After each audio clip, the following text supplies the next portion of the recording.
Welcome to the deep dive. Today we're looking at a really compelling story. It comes from ancient texts, specifically the commentary on the Dhammapada. Right, and we've got some excerpts here that tell this particular tale. Yeah, it focuses on two monks, Mahāpanthaka and his younger brother, Cūḻapanthaka. Mm-hmm. Brothers. And their situation sparks well, a very important teaching from the Buddha. Exactly. So that's our mission here, to kind of walk through this story, understand that key teaching, and see what insights we can pull out for ourselves. Sounds good. It's a story that really gets into some challenging human dynamics, even in a monastic setting. It really does. So the setting is the Vyakana, the bamboo grove where the Buddha was staying. And our main characters are the elder brother, Mahāpanthaka, and the younger, Cūḻapanthaka. And right from the start, the texts highlight Cūḻapanthaka's, well, his struggle. Yeah, big one. Memorization. He was trying, really trying, to learn just one verse, Agatha. But the sources say even after 4 months, still couldn't get it fluent. 4 months. Just think about that. For a single verse, it really paints a picture of a significant learning block. Definitely. And in that time, memorizing wasn't just, schoolwork. It was how the teachings were kept alive, how you internalize them. Exactly. So this wasn't a small thing for Cūḻapanthaka. It hit at the core of his practice, really. And this difficulty prompted his older brother to do something quite drastic. Drastic is a good word. Mahāpanthaka actually expelled Cūḻapanthaka from the monastery, the vihara. Yeah, expelled him. It doesn't sound like a gentle suggestion either, more like a firm removal. And the sources even record what Mahāpanthaka said. Pretty harsh words. They are. He apparently told Cūḻapanthaka, and this is from the text, "You are unfit even for the saisana." Wow. The saisana meaning the whole teaching, the dispensation. Right. And then he added, "You have also lost the benefits of a layperson." Kind of like saying, You're failing as a monk, and you've lost your connection to ordinary life too. Ouch. Stop in the middle. Pretty much. And his final words were, "What is the purpose of your staying here? Go away from here." Go away from here. And then, just to emphasize it, Mahāpanthaka shut the door on him. Close the door of the vihara. And such a stark image of exclusion, isn't it? Absolutely. Shutting him out completely. And you can imagine this kind of action, between brothers no less, it didn't go unnoticed by the other monks. No way. How could it? The texts say the bhikkhus, the other monks, they started talking about it. They did. It clearly caused a bit of a stir, maybe some confusion or disagreement. And their discussion led them to a really crucial question, didn't it? This is where it gets deep. Yes. They were asking each other something like, "Friends, look what the elder Mahāpanthaka did." Makes you wonder, does anger arise even for the Kaisavas? Kaisavas. Those are the ones who supposedly destroyed all their defilements, right? Like Arahant. Exactly. Highly attained beings. So the monks are looking at this action, kicking his brother out, the harsh words, shutting the door, and it looks like anger or frustration. Yeah, it seems like an emotional reaction, a defilement. So they're wrestling with this. If someone who's reached that state does something that looks like anger, does that mean even the fully liberated can still feel anger? It's a fundamental question about what enlightenment actually means, isn't it? Can you be free from defilements and still act like that? Precisely. How do you square the action with the supposed inner state? And right then, as they're debating this, the Buddha arrives. Perfect timing. The sources say he came along, heard them talking, and asked what the discussion was about. And they told him. They explained Mahāpanthaka's action and their own confusion, their question about anger potentially existing even in Kaisavas. And what was the Buddha's response? Did he validate their perception that it looked like anger? No, he went straight to the core assumption. He said quite clearly, "Bhikkhus, defilements like raga, which is passion or greed, and others do not exist for Kaisavas." Ah, so a direct refutation. He's saying, no, those defilements are genuinely gone in that state. Absolutely. Yeah. He draws a very clear line. The state of being a kadasa means the absence of those defilements, period. Okay, so if it wasn't anger or any other defilement driving Mahāpanthaka, how did the Buddha explain that action? Because, it still seems harsh. Right, and this is the key distinction he makes. He explains that the action, which he refers to Mahāpanthaka as my son doing, wasn't motivated by defilement at all. So what was the motivation then?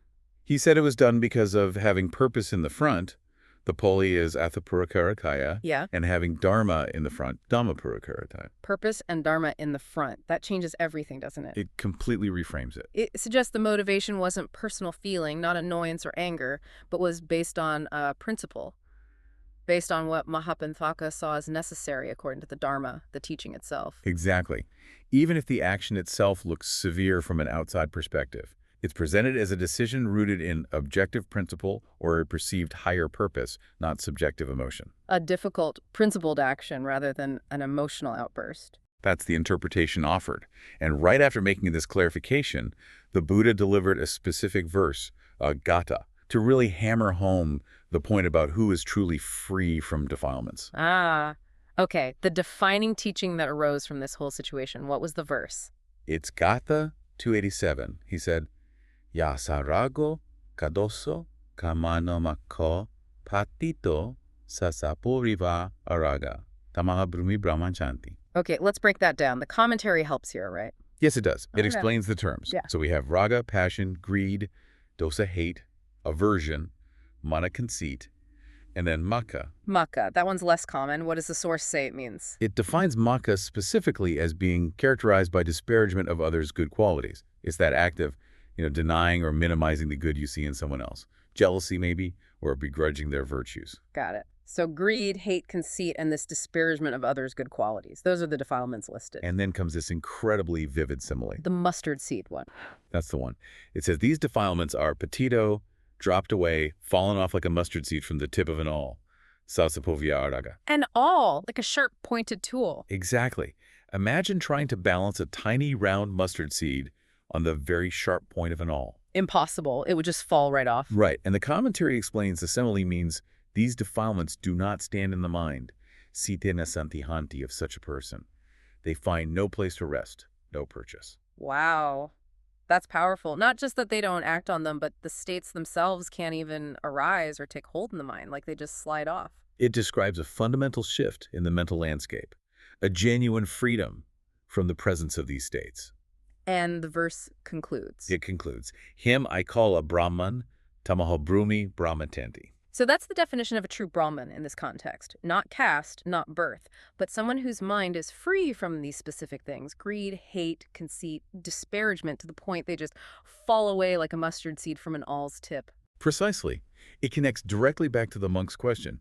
Mahāpanthaka, being understood as a Kasava, wouldn't have these states like anger, a form of dosa, standing in his mind.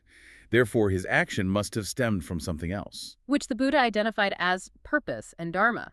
The whole sequence makes sense now. The confusing action, the monk's question, the Buddha's clarification about the absence of defilements, and then this verse defining that state of absence. It's a brilliant example of using a real, somewhat messy human situation to teach a profound point about liberation and the nature of motivation, distinguishing action driven by defilement from action driven by principle. And did this teaching have an immediate impact? Apparently so. The sources say that at the end of this discourse, this desana, many listeners achieved noble attainments, Arya results, starting with sotabi or stream entry. That's amazing.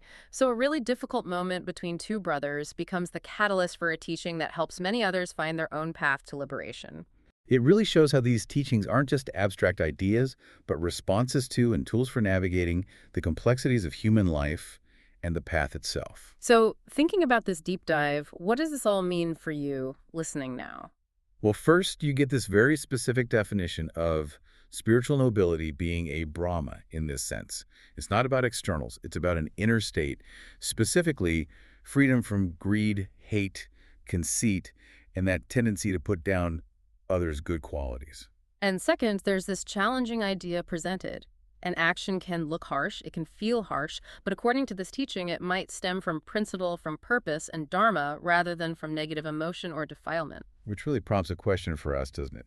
How do we discern the nature of an action, or even a person? Do we just react to the surface appearance? Or can we pause, maybe, and consider the possibility of a deeper motivation, especially one grounded in principle, even when the method seems, well, difficult or jarring? It definitely challenges snap judgments and asks us to consider the inner state, the root of the behavior, both in others and, importantly, in ourselves too.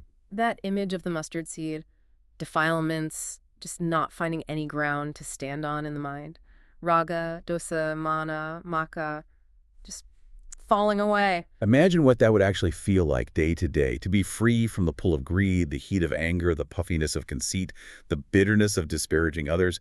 It's a profound image of mental freedom. And thinking about that contrast the Buddha drew, acting from defilement versus acting from purpose and Dharma, how might applying that lens, even just as a possibility, change how you approach difficult interactions or challenging people? Could it offer a different perspective, perhaps a little more space? And one final thought to leave you with. The verse lists those 4 specific defilements. Thinking about that mustard seed in the all, that quality of things just not sticking. What other unwholesome mental habits or states can you imagine becoming like that mustard seed on the path to inner clarity? What else might just fall away? Something to reflect on.